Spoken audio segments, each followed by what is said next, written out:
fantastic. This is GT racing right now. He's got traction, he's got in the outside of both of them! Maloney! Oh, he's taken Anderson! Anderson's up to him! Oh my God! Big crash! Oh my goodness, half the field's going to get rolled! Second very close. These guys are want to make their way through the field very quickly. Oh, there we go! Oh no! That's massive! This is it! This is over! I can't believe this! Oh my God! God, what?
Are you new to sim racing, or maybe a veteran struggling to reach the next level?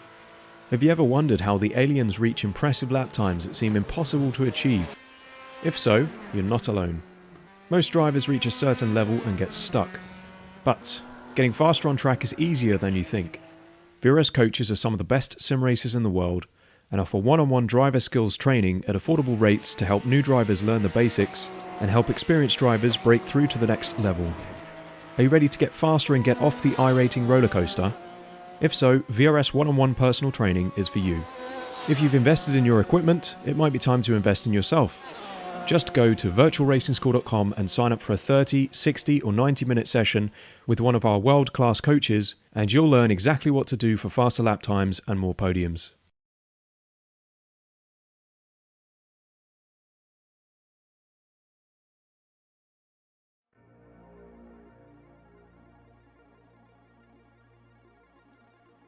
Suzuka, when the name's mentioned, it conjures up great corners and renown in the Grand Prix world, such as the S's, Spoon Curve, 130R. Here we are tonight at the iRacing Grand Prix Series official. 28 drivers in our grid tonight. As we welcome you wherever you might be around the world, I am joined in the commentary box with Fonty this morning, this evening, or today, wherever you are watching. And we are in for an absolute cracker race in what is one of the Mecca Grand Prix circuits all around the world. Exactly. Hello, Jason, and hello to everyone watching this morning. For me, very early morning start here in New Zealand, and looking forward to today's event. It's wonderful racetrack at Suzuka, and always been certainly one of my favourites on the F1 calendar in real life. And probably one of the first tracks that I ever drove on not iRacing, on another computer game many moons ago. And as we take a look at the track map here, but yeah, lots of variation in corners, and creates great racing. Yeah, undulation's key here. Drafting is absolutely critical. It's 5.8 kilometres from start to finish as the drivers make their way around for each lap, and opened back in at 1960. So there is a lot of history here at this circuit, which has helped turn it into the historic track that we witnessed today. Pit speed entry is 60 kilometres an hour today as the drivers make their way through for their compulsory pit stops. Tyre strategy is going to be critical as well. There's going to be a few curveballs there, and I'm sure a lot of our drivers already have well and truly in their mind how the race is planning to play out. As we look through our championship standings after three rounds already this season, Matt Woods, all the way from the UK, has a commanding lead at the moment over Diogo Oliveira from Brazil. Adam Gleeson is sitting comfortably in third, and Jorge Marquez in P4 is waiting for an opportunity to work his way into the top three. Dennis Branch from the US is sitting tied P5 and P6 with Jacob Reed, and Ben Thornhill nipping on their heels as well. So there is plenty to be played for here today. Points up for grabs, and it is no doubt going to be a critical part of the season come the end of the 12-week session here on iRacing. Yeah, you're exactly right, mate. Matt Wood, who is always fast, he won last weekend, and he'll be one to certainly watch out for. Jorge Marquez, he's always very consistent. Good to see Dennis Branch name up there in the top 10 of the championship. He's driven fantastically well so far this season. Regular Kent Nielsen's also in the field this morning, which he's currently sitting back down in 16th position. And I'm really looking forward to this one. A very internationally flavoured grid here today as we watch some of the drivers make their way around, currently putting in their qualifying sessions. Car number 3 in the M43. Oh, sorry, I'll throw myself out here. Anyway, the McLaren, the MP430 McLaren, as I get my tongue tied, making their way down past the old pit entry up through the 130R right here, right now. Critical part of the track before he makes his way into this last sector. Yeah, you're exactly right, Jason. It's 130R is such a cool corner. It's such a hard corner to get right. One of these things you're pretty much flat, I think, going through it. But in something like a GT car, you need that slight little lift, and you always kind of feel that you get it right.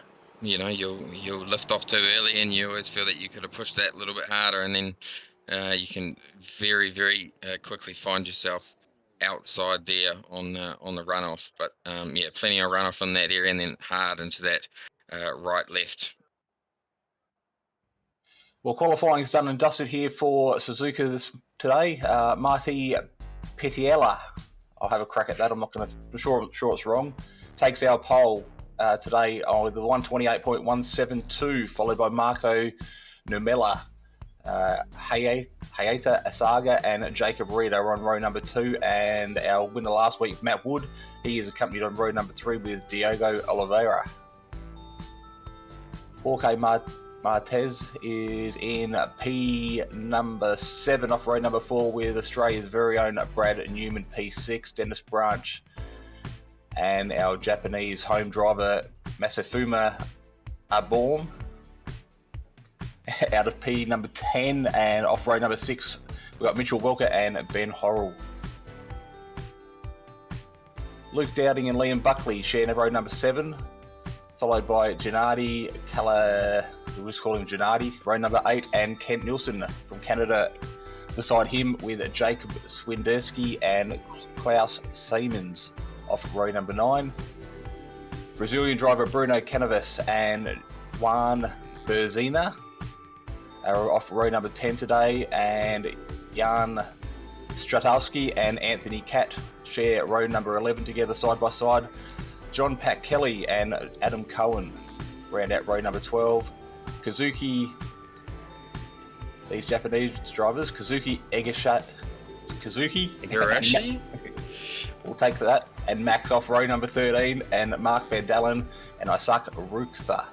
Oh, very well done there, Jason. Very well done for that. Yes, big international field as they line up on the front straight here. It's all going to be tyre strategy as the green's about to go. And away we go racing. Oh, great start there from the P5 car. Matt Wood, great start there, going to the outside into turn 1. Are they going to get through turn 1 nice and clean though? Is going to be the big question. Yeah, we do have someone off on the outside there, but apart from that, everything looks relatively straightforward. That's Bruno Canavas. He was out of P19 and he's dropped right back to the rear of the field as the cars make their way down through the S-curves for the first time. A fantastic set of S-curves, and yeah, pretty difficult on tyres. This corner here, this right-hander that we're seeing, the double right, a lot of mistakes on this corner exit as we just see one driver drop off onto the grass there.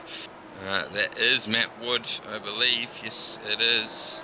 And yeah, not the greatest of starts so far for Matt.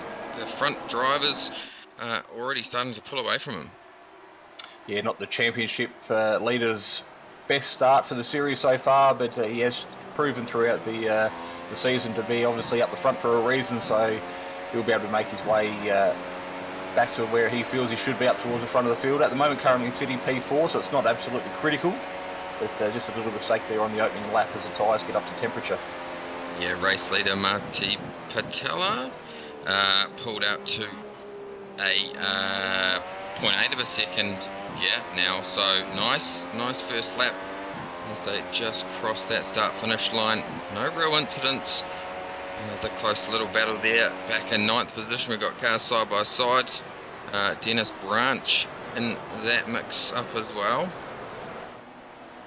Yeah, everybody's starting to sort themselves out now as they all fall into single file. There's plenty of red tyres out there at the moment, red wall tyres, so everybody's gone for the same strategy early on.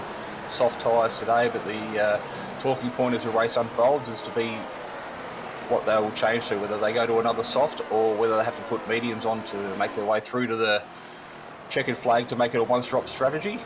But, yeah, so just looking at tyre strategy there, we have one driver, Anthony Catt, back in 19th. He's on a medium wall tyre, only driver to start on that medium wall tyre, so his strategy will be slightly different to everyone else's, I would think, at this stage. So there's always going to be one to throw the curveball in there, and when you're that far back in the field, you've really got nothing to lose. So absolute good opportunity there for him to mix things up, and as we see a lot of these leading pack drivers on the red soft tyres make their way into the pits at one stage, we'll no doubt see him keep going and make the most of that long stint on those medium tyres. Brad Newman under plenty of pressure here from the Japanese driver behind him. Going to try and get off. He is within that Drs Zone, so didn't quite get the exit off the turn that he would have hoped for going into turn 1. But still reasonably close. Our race leader is pulling away at a great rate of knots, however. Yeah, all the action at the moment sitting in second and third as the drivers are separated by less than a second. There's a couple of close battles throughout the field as we look down the list of the names. And we watch them now creep their way back up the hill again. But all the action at the moment, at the front leader by 1.2 seconds. There we go, so looking at this battle back here, 22nd position, actually, Adam Cohn. Battling close there with Jan Stratinsky.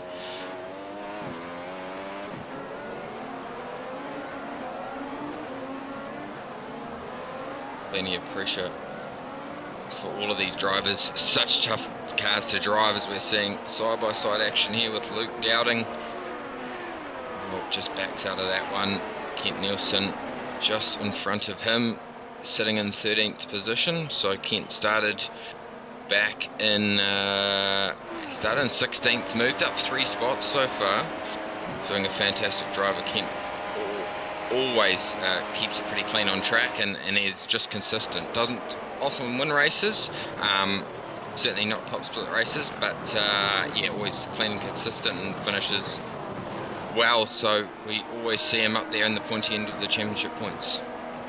Yeah, some amazing camera work being done by our production crew as we watch the heat haze come off the back of these cars as they made their way down through 130R there a moment ago.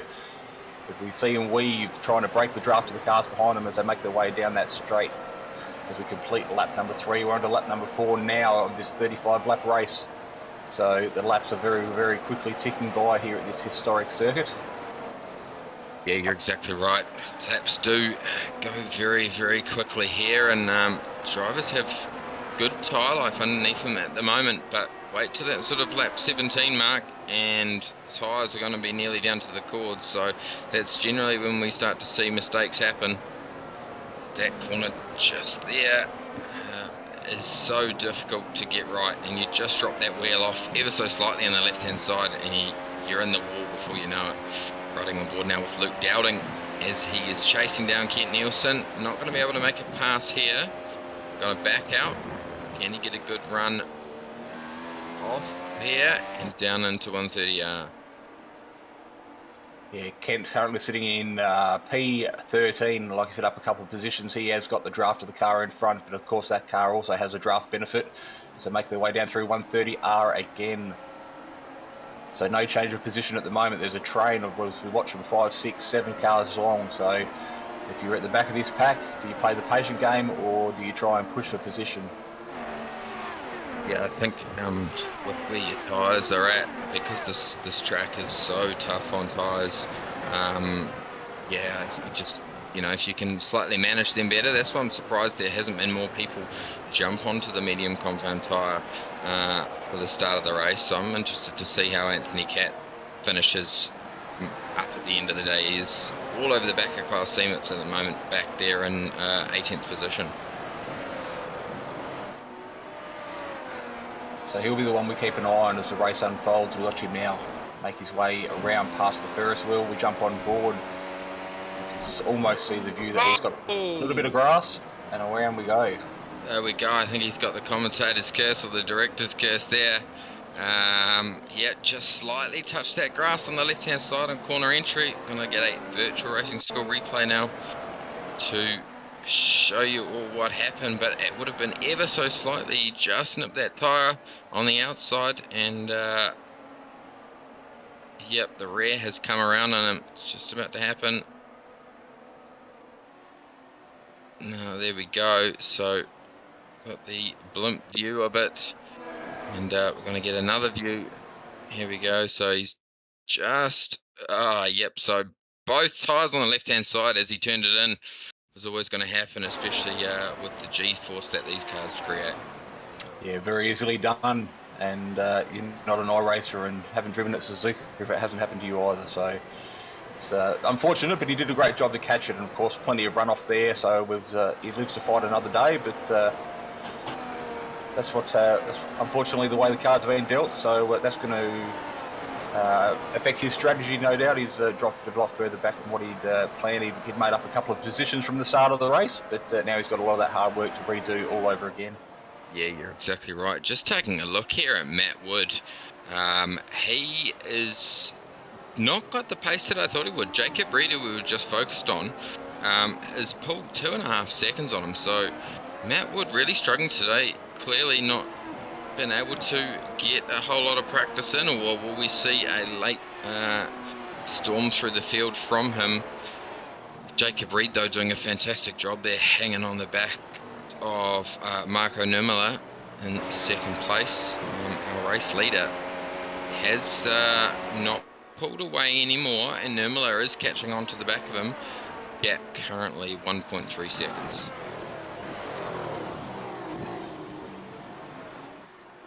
Yeah, these cars are built for speed, and definitely they're showing what they're capable of here at this circuit, but also you've got to try and stay off those curbs because they don't take to those quite like some of the GT cars or the touring cars or even the TCR cars we see here, but making our way down under the start-finish bridge again to complete yet another lap 7 to 35 now. Some great liveries we're looking at here today as well, so there's plenty to see visually as the cars weave and make their way back through the S's again. Yeah, you're exactly right. Exactly right. These cars do look absolutely fantastic. They're some of the paintwork that these drivers and their teams create are pretty phenomenal, and very talented. It takes a lot of time to be able to paint an iRacing vehicle and to do it well. And you can just see the condition of these cars and the detail, how long it would actually take them. But back to the racing, plenty of action throughout the field. The field is actually quite closer than what we would normally see. That gap right up the front though has extended to 1.7 seconds again. So clearly Nirmala's faster in other areas of the track than our race leader. Jacob Reed doing a fantastic job there, sitting in third. Yeah, obviously draft playing a large effect, as we will see the benefit now as we make our way underneath the Dunlop Bridge in the Alfa Romeo paint scheme, as it gets right back up under the rear wing through 130R as we make our way back to complete yet another lap down into this hard, heavy braking, what is it, a right left before we come on to another right onto the straight again. Again, critical we stay off those curbs, because the run onto this straight, being one of the fastest parts of the circuit, slipstream's absolutely critical as we look for a passing opportunity here. Back in 16th, gets the job done into turn 1. Not an easy thing to do carrying so much speed, but good respect shown between the two drivers there. You're exactly right. Battles are plenty throughout the field, and one thing I do like about this track is there is plenty of runoff, and you know, apart from a couple of corners, yeah, if a driver makes a mistake, oh, I think we've got someone who has made a mistake here, or he's got a slowdown penalty. Ben Horrell sitting back there in 14th position. We're going to need a virtual racing school replay and see what's happened here. Yeah, he's sitting at the front of this field now in this iconic pink and black livery. Looks like he's just run a little bit wide there out onto the AstroTurf, and that's where it's happened underneath the bridge. Oh, I didn't quite see there if he touched the bridge, but I think he might have just got away with it. Such a... oh, there we go. So another person in the wall as well. As I was saying earlier, that corner bites so many people, and yeah, probably the most frequent corner at this track that we would see an accident on board from Ben Horrell. It just runs it slightly wide, grabs that gravel, and he does manage to touch the wall, so he'll be frustrated with that. Need to come in and make a pit stop. Yeah, all the other drivers doing a very good job to avoid him too, as he bounced off the wall back onto the racing line. So good awareness from all the drivers around him, but he'll have to reset. He'll have to reset and get back into a rhythm again now. Mitchell Welker being the first of our stoppers today, 3.6 time in the box as he takes off his soft tyres and puts on the mediums. So that's going to be a long run to the checkered flag for him today. Some 26 laps. So not sure whether he's had a problem or whether that's part of his strategy, or even if he's going to go for a two-stop strategy. Yeah, you're exactly right. I think that these drivers, yeah, most of them would have gone, you know, kind of 18 laps, 17 laps if they were going to go soft. So 26 laps on a medium does sound about right. Our driver who did start the race on medium compound tyres, Anthony Catt, he's actually out of the race. I'm not 100% sure what happened to Anthony Catt, but disappointing result for him either way.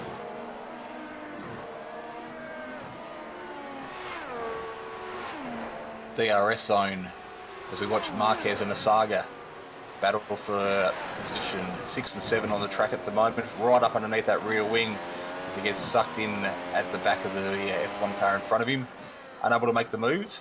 We watch our action from the previous lap. Ben Horrell makes his way into the pits now to get that damage off the front end of his car looked at. Yep. So I think it's 5 seconds for a wing change on one of these cars.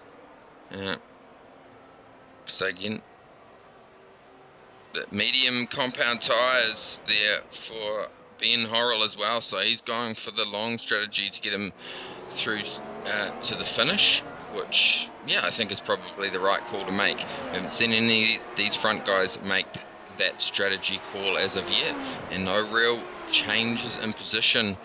Only thing Matt Wood is slightly getting closer to Jacob Reed. Closest battle that we do have on track currently is for P number 7, Asaga and Newman. Sorry, Martinez and Asaga, I should say. They're in 6th and 7th. Great shot looking back here. You see that heat haze coming out of the exhaust of these McLaren MP430s.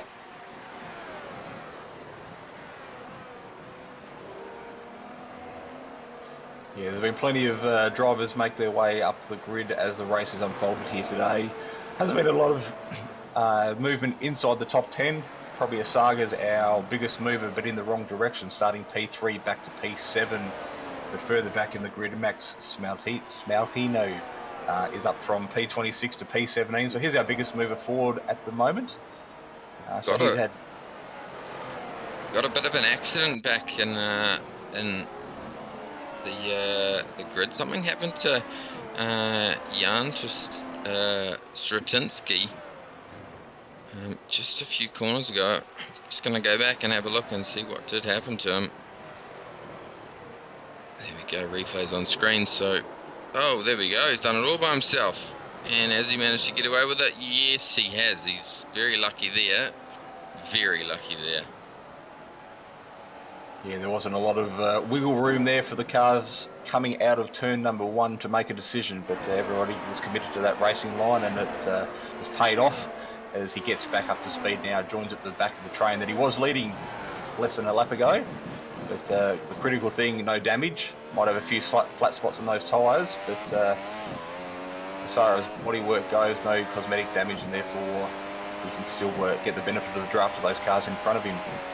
Jump on board with positions 9 and 10 at the moment. This is Dennis Branch and Masafu in position position 10. So just over the half a second separating these two here. Yeah, come up through the top of the S's. See the grandstands are absolutely chock-a-block full.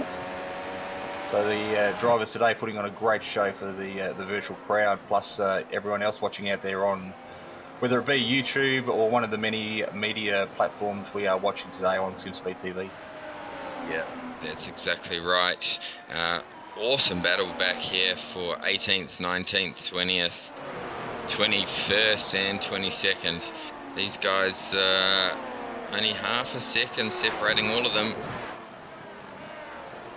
Just a bit further up the order, Jacob Swiderski in P14 has just made a pass for position. Yeah, good little catch there coming out as the cars made their way underneath the bridge there. The back end got loose and it went hard right there for the driver we see on screen, but he had the reflexes and the skills to catch it and without actually losing a position. Did lose a little bit of track time, but still facing the right way. So some great driving on show here today.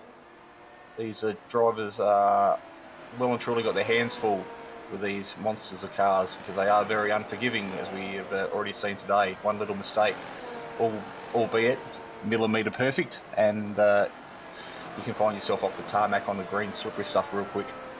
Yeah, you're exactly right. They are very, very difficult cars to drive, and yeah, I've certainly never really put a huge amount of time into trying to adapt myself to them whenever I have been on iRacing. So we're seeing a few more takers on the lane, lap 13, so they would likely go for a medium compound. I think the first car there in the order, we've got someone who didn't quite make their pit box, and it's going to slow them down. So quite a few drivers actually taking that medium strategy, soft medium strategy I should say. Yeah, a lot of the drivers taking these pit stops earlier than what we anticipated, so there might be a bit more tyre wear out there on the track than what was potentially thought at the start of the race. So a lot of these drivers now just may have to manage their tyres a little bit better as the race unfolds. Getting a little bit liberal there with the curbs as we watch the car make his way back round through the chicane there to complete yet another lap. race leader in the pit lane. So let's see how he goes. I think this will make that pit lane light up for the likes of Nurmela, Reed, Wood, Oliveira, Martinez. They will all follow suit pretty soon, I would think.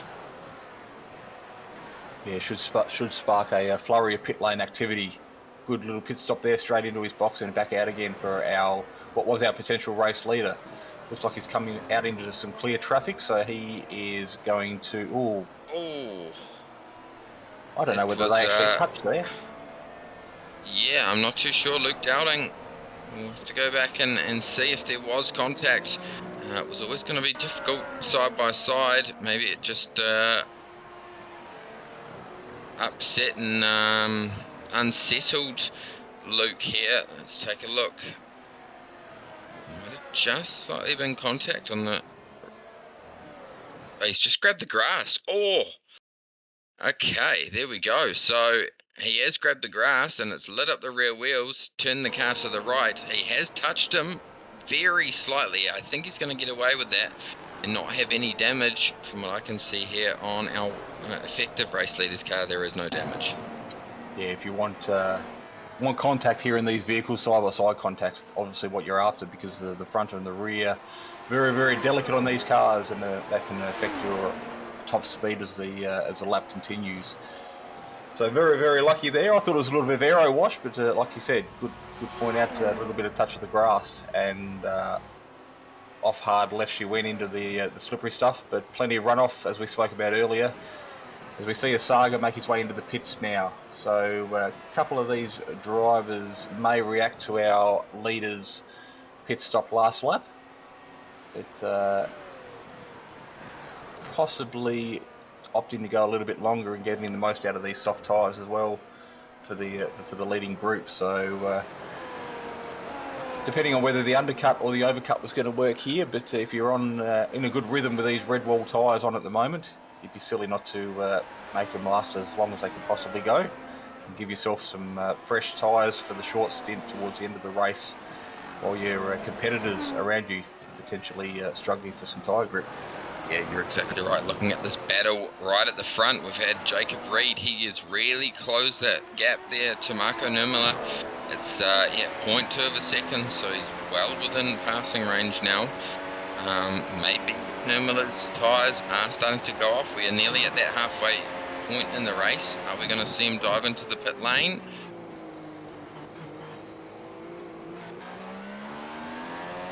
Yes, we are. No, we're not. We're not. Bit of a dummy there, but is Jacob Reed going to have to run? He's going to be pushed to the outside. Go on the grass, why don't you? He's going to have the speed to get around and get the position done. Good move there by Jacob Reed. Yeah, you can see the rear wing take effect there as he come out of the DRS zone into the braking zone at turn 1. But good move there done. Clean pass on the outside. He did get squeezed a little bit, but he got the job done.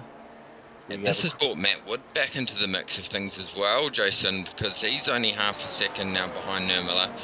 That gap between himself and Reed was about 1.5, 2 seconds. So, yeah, this is certainly good for Matt Wood's chances. With the effective race leader sitting back in 9th position at the moment, there is 22 seconds separating the Marty Patella and Jacob Reed. Yeah, so that gives us a good idea of the pit lane transition time as well as the stop. So we'll have to take that into account as we see drivers make their pit stop and try and work out where they're going to come out on track, whether they find themselves in a little battle or they've got some clean tracks to work with as they try and peg each lap down to meet Barney with the checkered flag at the end of this 35-lap sprint race. Yeah, that's exactly right. I'm just looking at the gap. So Marty is, there we go, race leaders in the pit lane. Jacob Reed, Marco Nurmela. Matt Wood has decided to stay out. So interesting call there by him. Maybe he has looked after those tyres and that's why we saw a slightly slower start for him.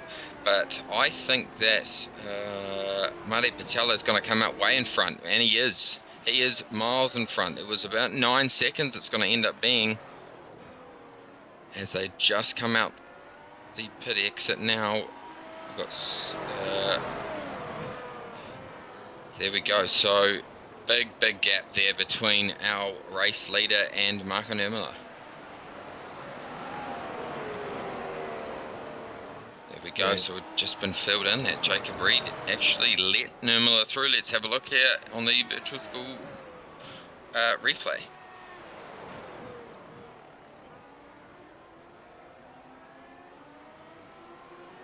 There we go, very polite of him. He just backed off there and let him go.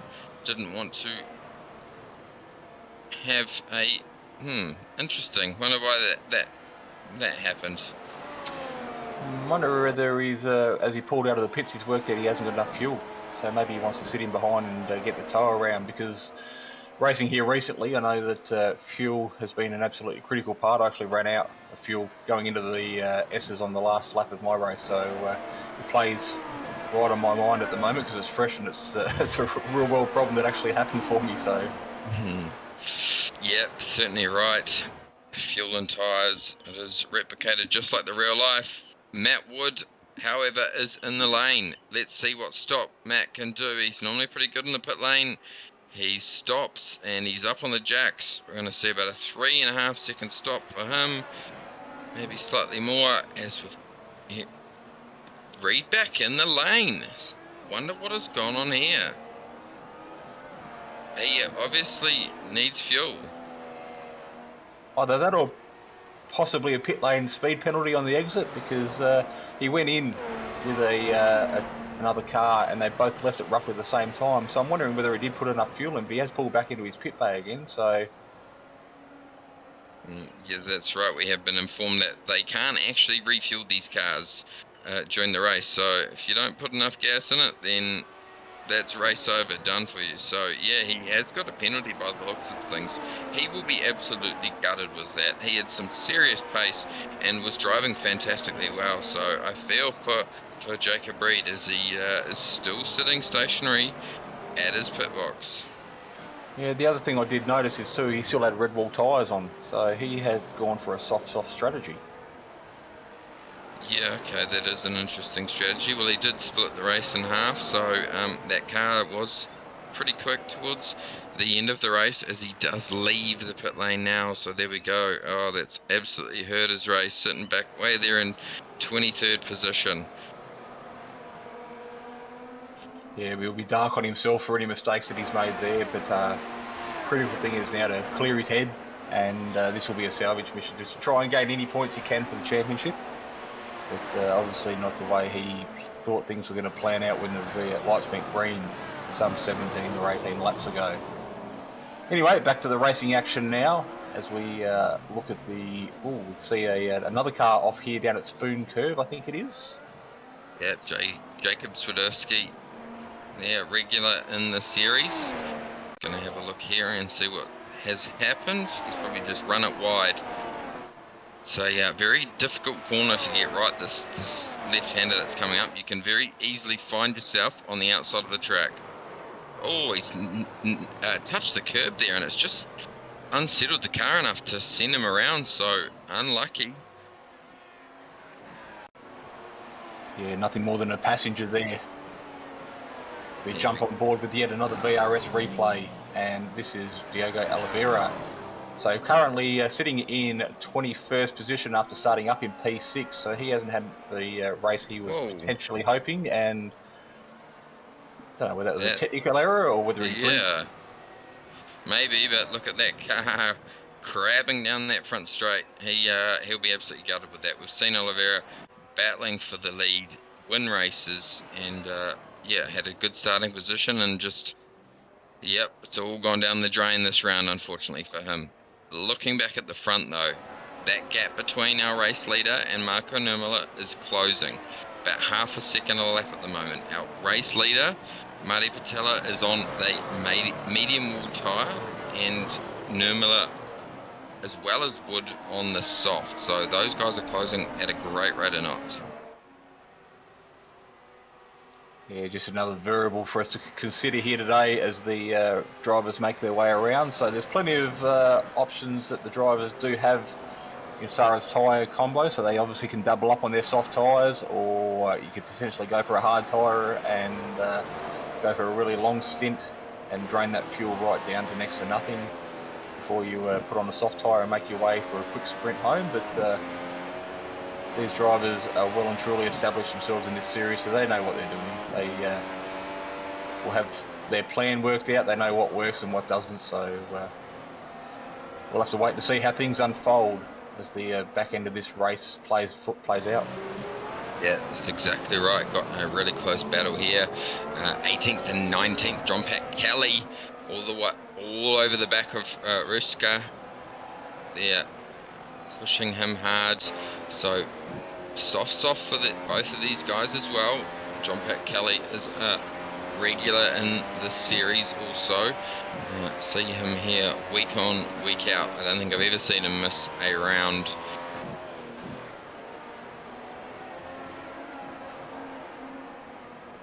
Great shot there as we can see the cars going under the bridge, and of course the some other cars further up the field making their way over the top of the bridge.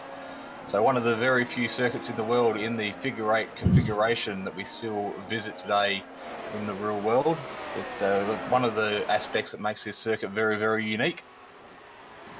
As we see a train of 5 cars now, all within DRS zone of each other, making their way down to complete another lap down through turn 1. This is a battle for 5, 6, 7, 8 and 9. So all within inside the top 10, and plenty of points up for grabs and plenty to play for. Yeah, that's exactly right. And yeah, seen a few mix-ups, the likes of Vera, Klaus Semitz. Those guys are not finishing today's races. So, Brad Newman, Welker, Dennis Branch. This is all working well for their championship hopes. Yeah, like the old saying goes, you got to make hay while the sun shines. So it is a long championship season, and we are only 1/3 of the way through it here at round number 4 at Suzuka. So yeah. a lot to unfold as the season progresses and things get down towards the pointy end of the season. Yeah, just looking at Kent Nielsen here, he's up into 9th position, started back in 16th, so been a good race for Kent so far. As I said earlier, very consistent, clean driver, and he is all over the back of Brad Newman here, and we're going to see a pass be done. Something has happened to Newman there.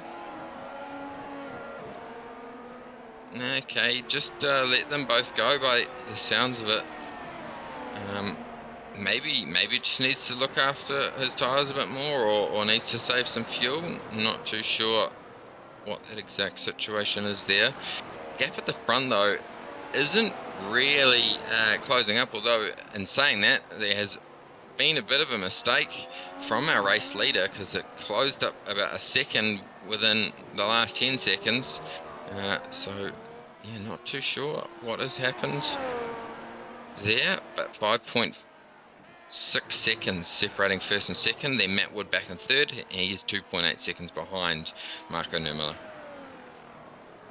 Yeah, the battle for the podium positions at the moment, but these second and third on the track are currently reeling in our race leader, like you suggested. So as the race unfolds and things pan out, we could be in for an absolutely cracking battle in the dying laps here. So we watch P11, P12 on track at the moment. So there are little battle packs still forming, and plenty of action happening throughout the field. It's not all the action is up the front. And these drivers here, not sure what the point spread is for positions here in this series, but like we said earlier, every single point counts at this early point of the season, because you don't know how the rest of the season is going to unfold, and it could come down to that single point. So big draft opportunity here. Sorry to cut in on you. You're right, mate. I cut on you. No, you're exactly right. It's all about to finish first. First you have to finish, and yeah, those championship points are crucial if that's what if you're trying to take out this season. As we're seeing a really close battle here, we're going to see a move done. John Pat Kelly is going to make his way past. Yeah, going through too wide through 130R there doesn't work. You can see the pink and black car there running a little bit wide. I don't think there's a slowdown out there. It doesn't seem to have affected him too much, but we jump on board again with the VRS Virtual School Racing at replay. You see the cars hop their way over these ripple strips here. Whoa. For the big run onto the straight. Whoa, there we go. That's a huge accident there for Max Smoltino. Yeah, he'll be absolutely gutted with that car. Just looked like it just came around on him, and unfortunate here for this driver. He's had really nowhere to go in that situation. You can see him have a little bit of a wiggle of the steering wheel as he made his way back down onto the straights, and visually it didn't seem to be a lot of damage, so he might have got away with that to some extent. But obviously the car in front of him hitting the entry of the pit lane there, and that Formula 1 car becoming about 3 feet shorter than what it was previously, both front and rear end damage. Yeah, that's right. These things, they just, any touch of a curb in the wrong way, or certainly nothing like a touring car where you can have rubbing racing. There's a nice side-by-side battle here, though, for 13th and 14th. Jorge Martinez battling it out, looking like he's struggling a little bit, maybe, to clear this one. There we go. Just been informed he got a speeding and pit lane penalty. So Martinez, normally a front runner, started in 7th, sitting back in 13th position currently. Kent Nielsen, however, he's up in 8th position, looking very racy on the back of those two cars in front of him. That's Mitchell Welker and Abram. As we watch the cars now again, the difference between these ones we see on our screen at the moment is a medium compound tyre with a couple of soft compounds behind him. So he's managed to hold up on the position at the moment, but it's only a matter of time between before these soft compound tyres. Contact is made to the rear end. There we go. That was Mitchell Welker there. He'll be absolutely gutted with that one. Just going to see the replay and see what's happening. He's been collected in the back end by the looks of it. Oh, there we go. So rear wing, exactly too sure who that was. Abram, maybe? Yeah, not entirely sure who the contact was made there, but obviously that's not how either of the drivers want to have any contact throughout this race. I said earlier in the broadcast, great respect shown between a lot of the drivers here today, and plenty of racing room normally given, but just a little mistake there, and unfortunately somebody ended up in the tyre wall. Yep, just looking closely here at Ben Horrell. He is looking very racy on the back of this driver. He's going to go to the outside. Oh, there's going to be contact. That was a little bit of a silly move there from Horrell, I think. He moved twice across that. It was never going to be a pass on here to kind of stay on the outside. Let's have a look here. Did have a really good run and use the slipstream and DRS zone to his benefit as they went down past the pits, but having a look on the inside there, and that gap was always going to close, and of course it did. And he got more air than what he possibly anticipated as he went up over the nose of the car in front. Yeah, I think he just turned down a bit too quickly in that corner, kind of ran away on itself. So, yeah, disappointing for him because he was having a good race up until that point.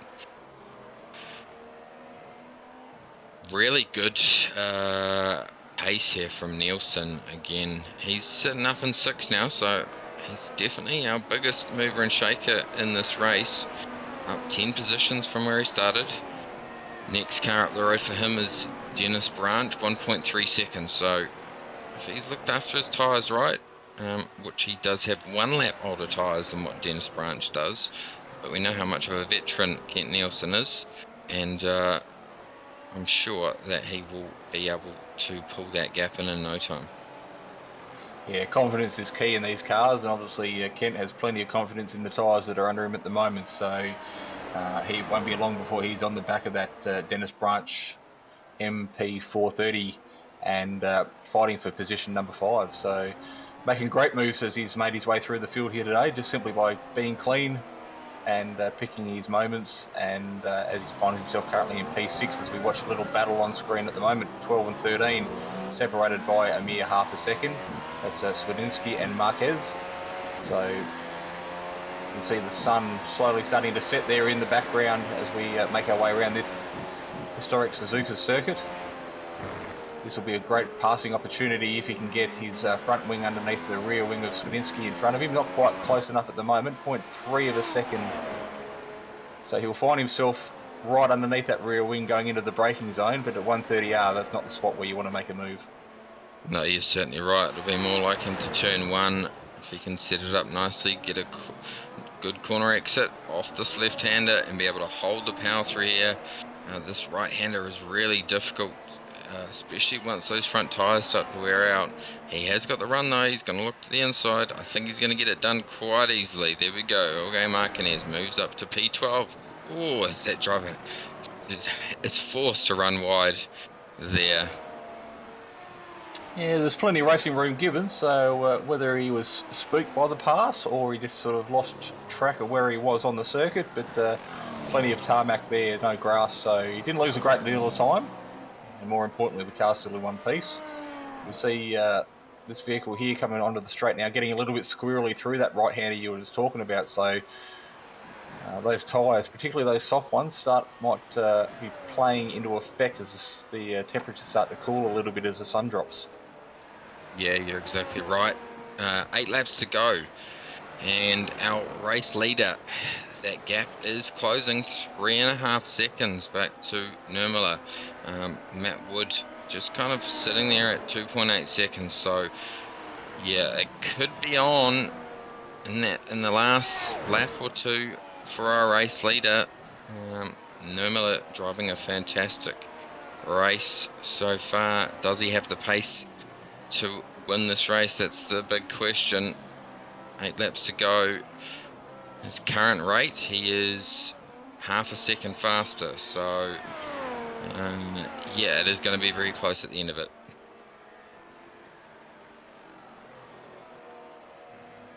Yeah, this chasing pack slowly making their way on the leaders as we jump on board now with Nurmela.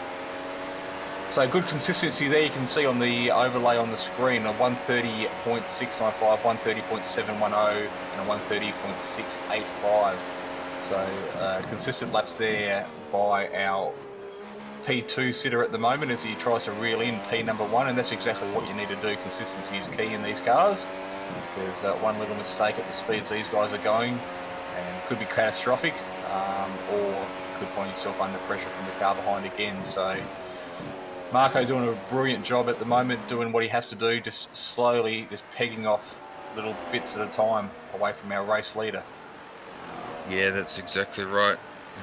Last lap by, they were pretty much identical in time, so Patella is doing a fantastic job holding on here. We saw the pace that he had off the race start and the driving skill that he has, so as long as he doesn't make a mistake and can keep it consistent, I think he might be able to hold on to this one. However, Kent Nielsen is closing on Dennis Branch there to take 5th position. Dennis driving a fantastic race so far. We did see him right there. I think he is in at about 6th or 7th in the championship points overall before this round, so he'll be hoping that he's got the tyre life in it to be able to hold off Kent. Yeah, well, Branch currently up 4 positions. He did start inside the top 10 in the P9, and he finds himself currently inside the top 5, so it has been a good run for him today. So he'll be happy with any progress is good progress, no doubt. But he'll have his mirrors very full of Kent Nielsen, because he is the big man on the charge at the moment. Yes, as we see, he certainly is.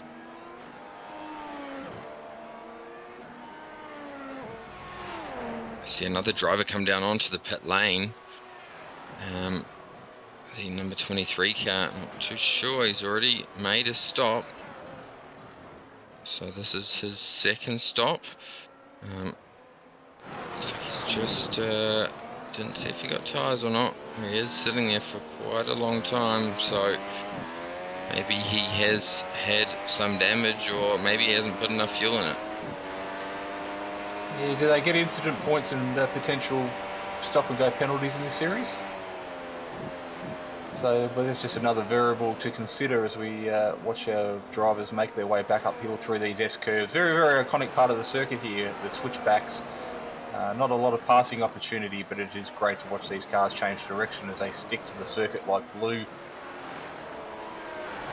Yeah, you're certainly right. These cars do stick like glue. They're been on.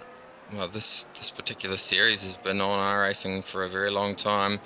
Before this, we had the Williams car, and then about a year and a half ago, we changed to the McLaren MP430 and got a whole bunch of the tyre compound changes and all sorts of things upgraded to the series. And yeah, these drivers are very talented. It takes so much skill to be able to drive one of these and be consistent and fast. And I don't think I could even get anywhere near last on this grid, mate. Yeah, no, they are definitely a beast to tame and very unique within the iRacing service.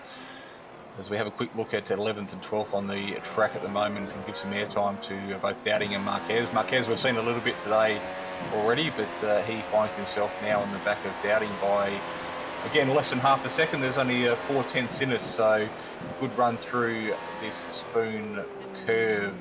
I don't know if this is spoon curve coming onto the big long back straight. He's already made up 1/10 of a second, and the DRS zone will be well and truly into effect as he makes his way onto the back of that McLaren in front of him. He's getting closer and closer ever so as we make our way into this heavy braking zone, probably the heaviest braking zone on the circuit, and very, very critical to get a good run through this right-hander onto the straight, because it does open up back to another DRS zone, so they are very, very close together. Bit of a weave down the straight to try and break the draft of the car behind. It's going to have to go to the left. Trying to take the long way around the outside, but very rarely that works, and in this instance it doesn't. So he drops back in underneath the rear wing and goes for another plan of attack. Yeah, that's exactly right.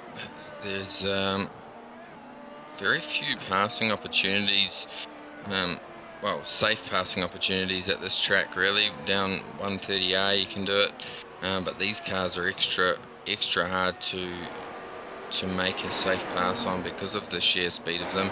As we're setting this close battle side by side, this is always dangerous going into 130R. Oh, we're going to see the car run wide, are we? No, we're not.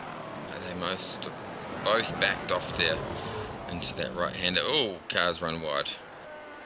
Yeah, it takes some big kahunas to go side by side through there, but obviously cars deciding to yield, and you're better off losing a little bit of speed in a track position rather than finding yourself out in the wall on the outside. This looks like possibly an unscheduled pit stop. Yeah, I think you're right. Not too sure what's happened there, but we've got a car certainly blowing up or on fire there in the pit lane as well, so maybe to get that fire extinguisher there quickly. Looking at that gap though out front, look at it, 2.5 seconds. I don't think he's going to have the pace to be able to catch him.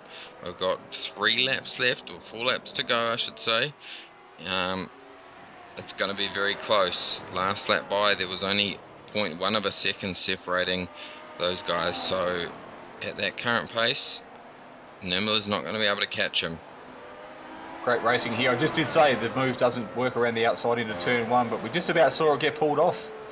But as they made their way back up through the S's, or the S curves again, it is a single line, the fastest way through. So we see the cars fall back into single line formation.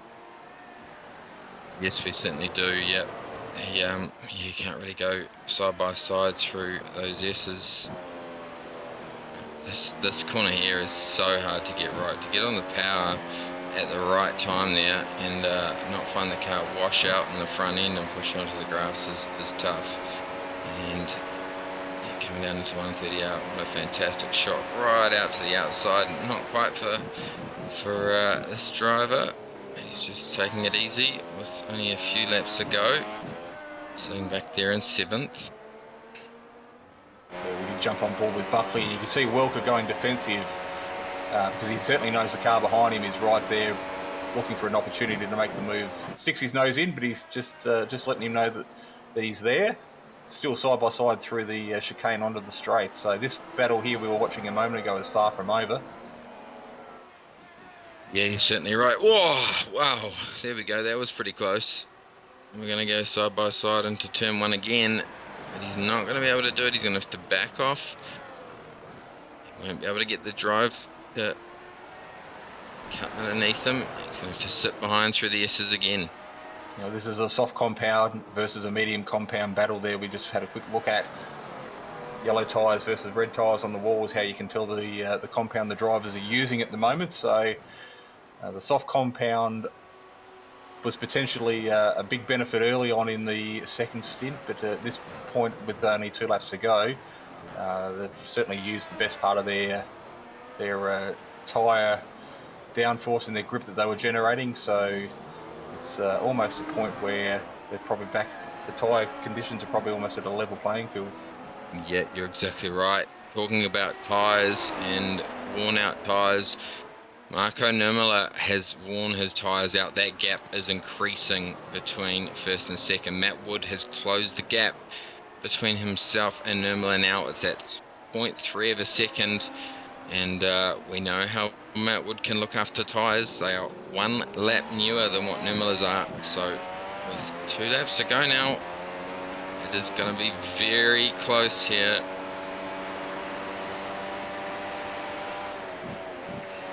As we jump on board with Woods currently sitting in 3rd, he is right on the back of the rear wing of Nurmela, but also in the distance you can see our race leader, who is only 2.5 seconds down the road. I don't think it's going to be enough for these guys to catch the leader, but this is where the battle is at the moment, P2, P3.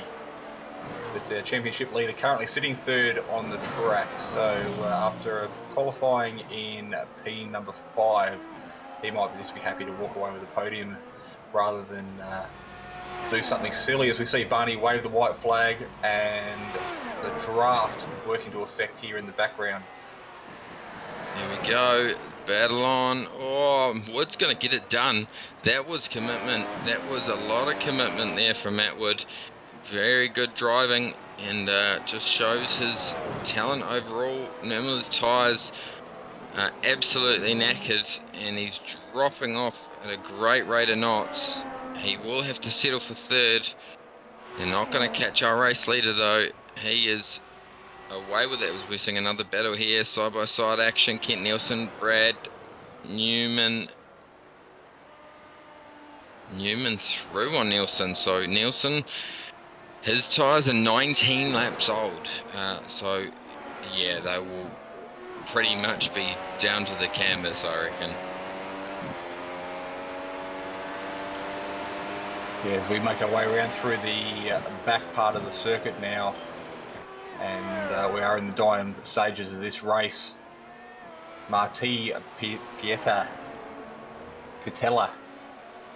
working his way down through 130R for the final time into this heavy braking zone, and he's going to get the job done. He has done a faultless job all day today, starting off the grid on a P1 today, and that's where he's going to finish. As he makes his way around the corner for the last time, hugs the inside wall and meets Barney waving that flag, and that's job done. As we see in the background, Matt Woods weaving across the line to complete the P2 position today. So I did say to him he might have been happy to sit in 3rd, but once a racer, always a racer, making that last lap pass to secure 2nd, and Marco Nurmela there settling for 3rd. But the race isn't over. There's still battle packs forming on the track, and we're currently 8th and 9th on board with Buckley. So this is the last opportunity for a move, or is he going to finish the race in 9th? Yeah, here we go. Buckley all over the back of Welker. Welker on that medium tyre is really struggling for pace at this stage in the race. 26 lap old tyres Welker has on. Wow. Yeah, so he was one of the early stoppers and making those tyres last to the end of the race, so a good job there. He'll be happy to get off those tyres and park him up, no doubt. But another great job, another great race done and dusted. Dowding and Marquez now still fighting for scraps over P11 and 12. And Marquez. Oops, sorry, mate.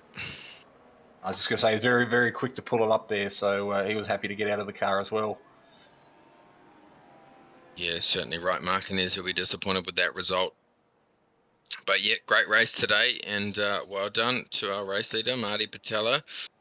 He won the race by 4.3 seconds back to Matt Wood. Marco Nurmela there in third. Hayata Saga in fourth. Dennis Branch in fifth. Brad Newman sixth. Kent Nielsen in seventh. Mitchell Welker in eighth. Liam Buckley in ninth. And Masufi Abram in 10th. Luke Dowding out of P11 today at the completion of our 35-lap race. Jorge Marquez there we saw pull up rather quickly at the end of the race there, finishing in P12. Jacob Swidinski and Gennady Kalinowski out of P14. John Pat Kelly out of 15. Jacob Reed, P16 today, 1 minute 21 off the pace. Osaka Ruska in P number 17 out of car number 27 there today. Adam Cohen was our final driver on the lead lap. And then P19, Jan Struanski, 1 lap down as well P20. Kazuki, I'm not even going to try and pronounce his last name because I know I'm going to get it wrong. There we go, Mark Van Dalen in 21st, Ben Horrell 22nd, Max Smoltino in 23rd, Diego Oliveira in 24th, Klaus Simmons 25th, Jan Brazina in 26th, Anthony Catt in 27th. He was the driver who started on, the only driver to start on those medium wall tyres, and Bruno Cannabis 34 laps down in 28th. So out of our 28 drivers today, 7 retirees, 21 finished. So I'm not sure if that's a great strike rate or not, but considering how delicate these cars are, and that was probably not a bad race to way to wind up the race actually. So off to Hockenheim for round number 5 for our next round. So that'll be next weekend. Once again, leaving one classic Formula 1 circuit for another, so no doubt some great racing there. There's once again a lot of history, and slipstreaming will be a big part of next week's race. Yeah, you're exactly right. Reasonably new to the iRacing services, Hockenheim Ring. Such a fantastic track that's been around for many years, and it was so great that we have this content available to us on iRacing now. Yeah, been a great race today. Marty Patella, great drive from him. He led from start to finish really, and was quite lucky there when he came out the pit lane. Nearly could have been much worse for him if that driver that he did make contact with had have touched him any harder. Good race for Matt Wood, and good for his championship points. Marco Nurmela was really dropped off there right on that last lap. He maybe pitted just slightly too early, I think, but overall it was a great race. Yeah, these drivers putting on a great show today, but our thanks do have to go out to our VRS sponsors here today, supplying the VRS replays. We had plenty of opportunities to see some of the action back as the race unfolded today. We'll be looking forward to joining everybody again next week. Like we said, Hockenheim Ring, somewhere these drivers potentially haven't been before, particularly on this service. So it could throw a couple of curveballs and could make for some interesting racing as the laps unfold. So I have been Jason Fewens, joined in the commentary box by Fonty. It's been Jay Kennedy pushing the buttons, making all the magic happen behind the scenes. Here on SimSpeed TV, that just about wraps up another coverage here today. So thank you for joining us, and we will tune in and see you all again next week as we continue with round number 5 of this Grand Prix Series here on iRacing.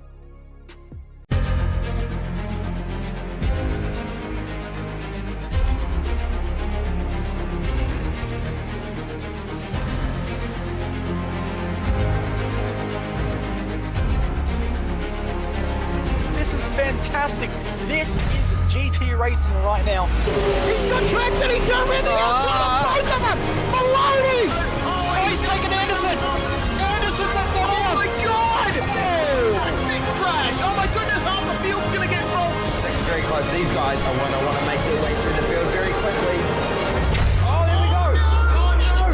That's massive. This is it. This is over. I can't believe this. Oh my god.